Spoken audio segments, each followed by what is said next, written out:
పని మనిషి జ్యోతి చెంప పగలగొట్టి ఆనంద ఎందుకు శరణ్యకు దర్శన్కి మందు పెట్టాలన్న ఆలోచన కలిగించావని చెప్పి నిలదీస్తూ ఉంటుంది.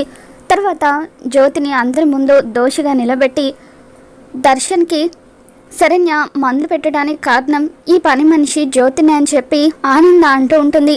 అంత అవసరం పని మనిషికి ఏంటి, మన కుటుంబంలో కలతలు రేపితే తనకేంటి ఉపయోగం అని చెప్పి కోటేశ్వరరావు అంటూ ఉంటారు. ఇక దాంతో అనన్య జ్యోతి చేత ఈ పని చేయించింది ఎవరో కాదు ఈ అనన్య అంటూ అనన్యను అందరి ముందు ఆనంద దోషిగా నిలబెడుతుంది. ఇక దాంతో అనన్య ఎందుకు అలా చేస్తుందని చెప్పి కోటేశ్వరరావు అంటూ ఉంటే నిజం చెప్పు అంటూ ఆనంద జ్యోతిని నిలదీస్తూ ఉంటుంది. దాంతో జ్యోతి అవునయ్య గారు నా చేత ఈ పని చేయించింది అనన్య అమ్మగారే అని చెప్పి అంటూ ఉంటుంది. ఇక దాంతో నీలాంటి అమ్మాయి మా ఇంటికి కోడలిగా రావడం నిజంగా మాకే సిగ్గుగా ఉంది అని చెప్పి కోటేశ్వరరావు అంటూ ఉంటారు. అత్తయ్య గారు ఈ ఒక్కసారికి నన్ను క్షమించండి అని చెప్పి అనన్య ఆనందను బతిమలాడుతూ ఉంటుంది.